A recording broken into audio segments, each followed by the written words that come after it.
People have been conditioned to believe that peace is something to be achieved, earned, or gifted from outside. From the moment they open their eyes in the morning, they begin their chase, more comfort, more security, more recognition, more love, all in the hope that it will lead to peace. But this chase never ends, because what they are pursuing does not belong to the world around them. It is not in the house, the job, the relationship, or the bank account. Peace is not a product you can buy, not a person you can marry, and certainly not a destination you can travel to. If peace could be found outside, then those who have everything would be the most peaceful. But if you look closely, some of the most anxious people are the ones who sit in palaces, and those with nothing but the sky above and the earth below often carry a serenity that cannot be explained. Why is it so? Because peace does not come from accumulation, it comes from alignment. When you are aligned within yourself, when your body, mind, and energies are in harmony, peace is not something you feel. It is something you become. The danger lies in the illusion. You may touch a peaceful moment when you're on vacation, or when someone speaks kindly to you, or when things are temporarily under control. But this is not true peace. It is just the absence of disturbance. The moment the conditions shift, the so-called peace disappears. This dependency on favorable circumstances makes you a beggar to the world's ever-changing conditions. As long as your peace is hooked to people and places, you will remain a hostage to external reality, even the people we love the most. If we believe they are the source of our peace, we unknowingly give them the power to destroy it. One word, one mistake, one absence can shake our inner world. That is not love, that is emotional dependency. Real peace cannot be touched by what others do or do not do. It arises from a state of inner fullness where you no longer expect the outside world to fix what only your inner world can heal. The tragedy of humanity is that we are always looking for peace in the wrong direction. We build monuments, we create ideologies, we pray to heavens, thinking peace is somewhere else beyond us. But the truth is, peace has never left you. It is just buried beneath layers of noise. Noise of thought, identity, memory, and desire. Until you realize that no one else can give you peace, you will keep running but never arriving. Stillness is not a luxury. It is not something that belongs to monks in caves or sages in forests. Stillness is your natural state. Before the mind began its chatter, before the world imposed its stories upon you, there was silence. That silence is not empty. It is rich, alive, and deeply intelligent. It is the womb from which all creation arises, and the place where peace always resides.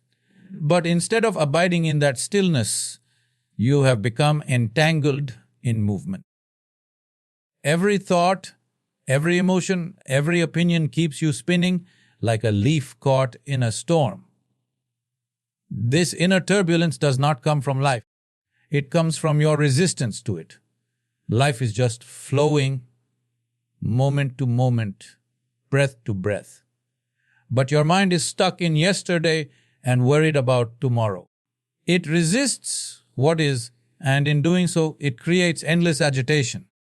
Only when you become still inside, when you stop fighting with your own thoughts, do you start to experience the peace that has always been present.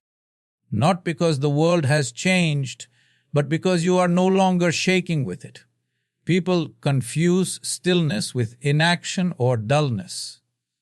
But stillness is not lifeless. It is intensely alive. It is the clarity of a still lake where the reflection is sharp, where you can see reality for what it is. In noise, everything is distorted. In stillness, everything becomes visible. When your inner space is still, even pain is seen clearly. Even joy is seen without attachment. Peace arises not because life becomes perfect, but because your perception becomes unclouded. This is why all true spiritual processes begin with creating stillness, not controlling the mind. That is a battle you cannot win. Not suppressing emotion. That is like holding your breath underwater. But learning to observe without reacting. Watching your thoughts rise and fall like waves without being pulled in. When this space opens up in you, when you are no longer identified with every ripple, a deep calm takes over. That calm is not learned. It is remembered because it is your original nature. You don't have to create stillness. You only have to stop disturbing it. Right now, your mind is like a fan spinning at high speed. It is loud. It creates turbulence. But the moment you pull back, observe, and let it be, the spinning slows, the noise fades, and the silence beneath reveals itself. That silence is not empty. It is the most powerful space you can know.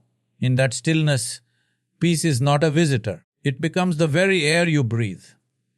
The mind is one of the most sophisticated instruments nature has ever created. It is capable of complex thought, imagination, memory, creativity, and perception. But just like any powerful tool, it must be held with awareness. A knife can nourish you when used to prepare food, or destroy you if handled blindly. Your mind is no different.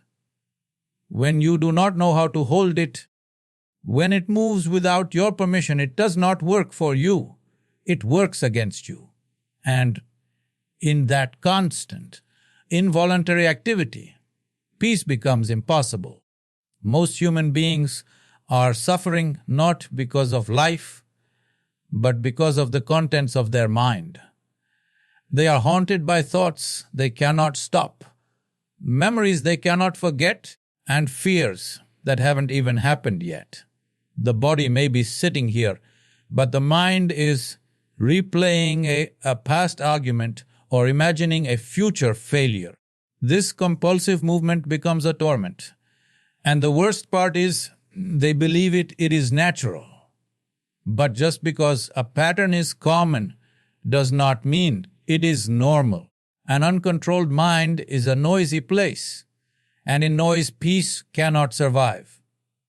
The mind in its uncontrolled state functions like a monkey, jumping from one branch to another, never staying still, never resting. And yet, the same mind, when brought into balance, can become a doorway to clarity, creativity, even ecstasy. The problem is not the mind itself. It is our lack of discipline in using it. You don't need to silence the mind permanently. That would be like shutting off a machine that was built to serve you. What you need is the ability to turn it on when you choose and to switch it off when it's not needed. That freedom is the foundation of true peace. The key lies in creating distance between yourself and your mind. Right now, most people are identified with the mind. They don't have thoughts. They are the thoughts. They don't observe emotions. They become the emotions. This is where all suffering begins. But when you learn to witness the mind, a gap is created. In that gap, stillness enters. In that stillness, you realize the mind is just one layer of your being, not the core of who you are. It is a screen, not the source. You are the light behind it. Mastery over the mind doesn't mean controlling every thought. It means creating a conscious relationship with it.